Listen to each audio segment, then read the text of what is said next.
Bonjour à tous et bienvenue sur Radio Pays. Nous sommes à l'hôpital de Cayenne. On va entendre Johan et Stéphanie et Priscilla, qui vont venir à notre micro nous parler une incompréhension totale. En tout cas, on commence avec Johan. Bonjour. Bonjour. Alors expliquez-moi, vous avez fait appel à nous, il y a quelque chose qui se passe en ce moment, un décès d'un proche de votre famille, expliquez-moi. Voilà, donc ce matin, ma mère est décédée à l'hôpital de Cayenne, André Rosemont, où on n'a pas été prévenu d'une éventuelle dégradation de sa santé.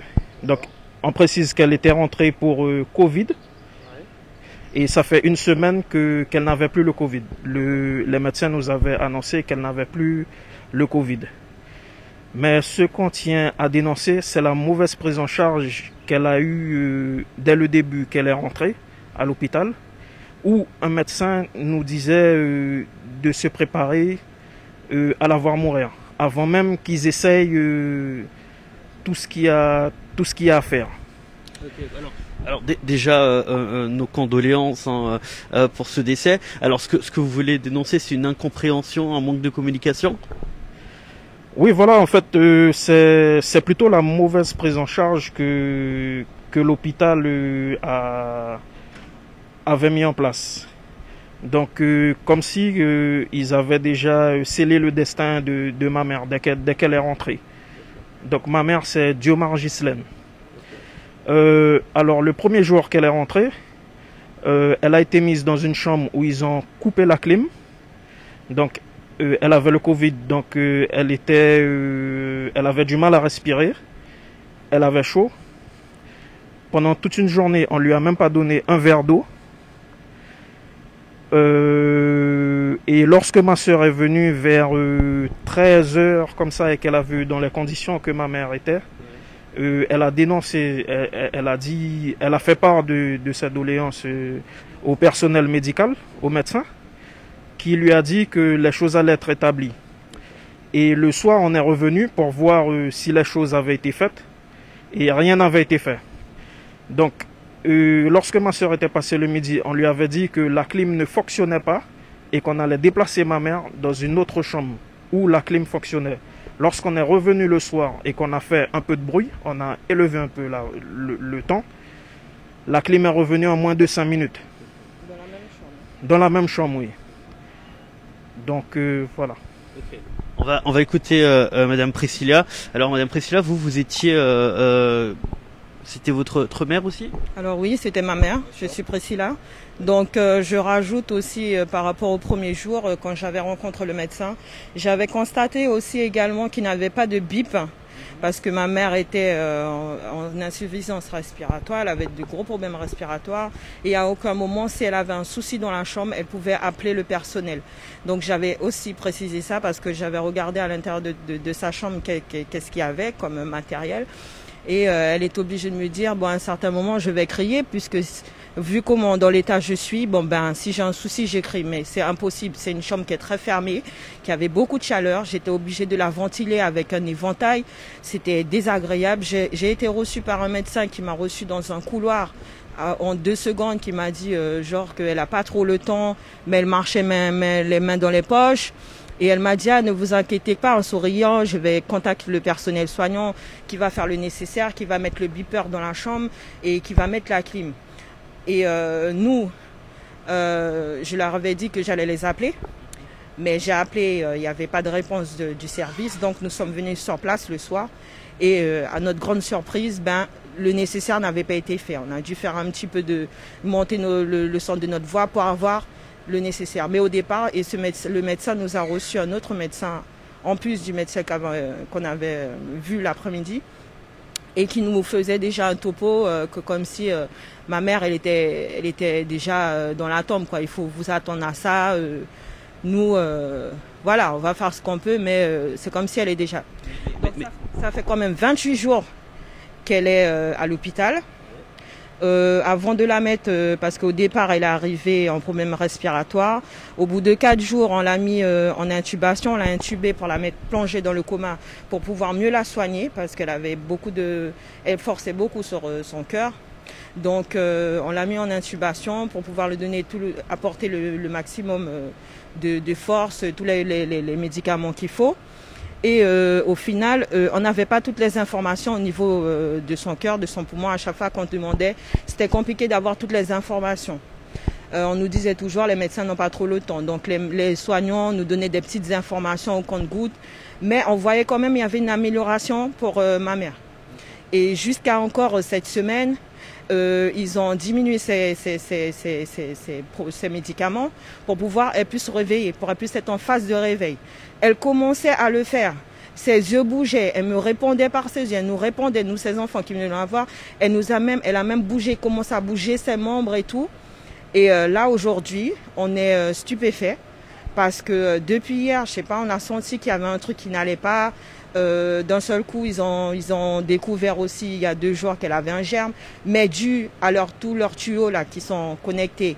Donc ça a été transmis à l'intérieur de l'hôpital, ce germe qu'elle n'avait pas avant d'arriver et qui lui a donné de la fièvre et tout.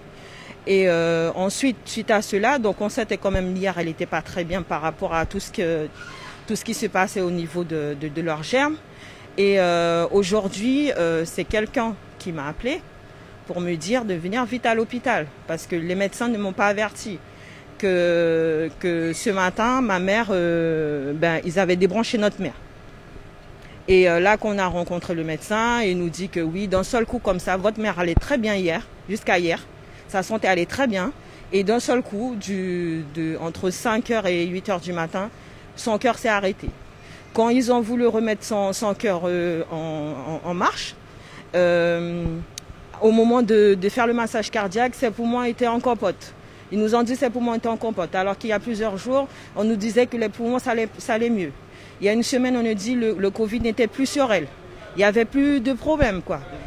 D'après ce que j'entends, c'est à cause de ce coma qui a été qui a été mis en place pour essayer de la soigner. Et il y a eu une erreur à ce moment-là et du coup, c'est la cause du décès. Ben oui, il nous a dit que son cœur s'est arrêté un seul coup. Ils ont fait 15 minutes de massage cardiaque. 15 minutes, je préfère préciser parce que par la main, ils n'ont même pas essayé par machine et tout. Ils ont dit au moment qu'on faisait les massages cardiaques des poumons et tout, qu'il y a du sang qui remontait des poumons. C'est pas normal, puisque normalement les poumons étaient guéris. Alors je comprends pas comment d'un seul coup il y a du sang qui remonte. Donc tout ça, j'ai même demandé aux médecins qu'est-ce qu'ils ont administré à ma mère par rapport à son cœur, parce qu'elle avait des problèmes de tension. Et donc pour moi, ce produit qui a été administré, je ne sais pas qu'est-ce que ça a provoqué sur son cœur. Parce que jusqu'à hier, ça allait mieux pour ma mère. Quelles mesures allez-vous prendre à l'encontre de l'hôpital? Nous serons obligés de voir avec la justice. Hein. On sera obligés de se rapprocher de l'hôpital aussi pour avoir son dossier complet et se rapprocher de la justice, de faire une expertise complète. Et voilà, hein, de pouvoir avoir réponse, hein, parce qu'on nous a reçus là, mais je ne suis pas convaincue de ce qu'on m'a raconté. Okay. Donc il est bien de préciser pour les personnes et pour vous également que demain le directeur de l'hôpital sera l'invité du grand forum de Gilles Vernet. On verra si on peut éventuellement poser des questions sur ce décès d'aujourd'hui. Donc on comprend que vous êtes dans une douleur vraiment immense, une incompréhension totale puisque la santé de votre mère allait bien et d'un coup elle s'est dégradée. Donc voilà, en tout cas merci beaucoup pour votre témoignage. On est vraiment encore désolé de ce qui s'est passé. On espère avoir des réponses pour vous et éventuellement pour nous. Merci beaucoup. Je voulais rajouter une dernière chose, c'est de dire que le médecin nous a dit qu'ils améliorent leur technique de travail. Or, dans certaines phases de prise en charge de ma mère, il y a des choses que j'ai pu voir qui existaient déjà, que d'autres patients avaient déjà vécu ici. Et ça fait 1 an déjà que le Covid est présent. Donc lorsque le médecin nous a dit qu'ils font tout pour s'améliorer, pour améliorer leur technique de travail, ça je me pose des questions. Parce qu'il y a d'autres patients qui sont venus dans cet hôpital et qui ont reçu la même mauvaise prise en charge à certains endroits. Voilà. Quelque chose que vous dénoncez donc pour vous, mais éventuellement pour les futures prochaines familles qui pourraient être dans le même cas. Oui, voilà, bien sûr. Oui. Parfait. Merci beaucoup. J'appelle à la vigilance des familles, qu'elles restent très présentes, et parce qu'il y a des gens, je le souligne, il y a des gens qui travaillent très bien dans l'hôpital. On a été bien reçus par certaines personnes. Il y a certaines personnes qui ont bien fait leur travail et il y a d'autres, on avait l'impression que voilà, elles n'étaient pas préoccupées par la santé des patients. Donc j'appelle aux familles à toujours rester très, très vigilantes. Et présents surtout, tous les jours, soyez présents tous les jours. Parce que tous les jours, il y a des équipes différentes et c'est selon chaque équipe qu'il y a une manipulation différente sur les patients. Comme on a vu qu'il y a ma mère qui avait une infection sur sa bouche, il y en avait certains qui ont une grosse infection qui a fait qu'aujourd'hui elle a des lèvres très rouges, GRC. Il y en a ceux qui le traitaient bien, qui le faisaient et d'autres qui le faisaient pas. Donc restez vigilants, surveillez vos familles et ne faites pas confiance. Ne faites pas confiance, même si vous savez vous êtes dans un hôpital et tout, ne faites pas confiance. Alors, justement, parce que j'avais entendu qu'il était difficile de voir les patients.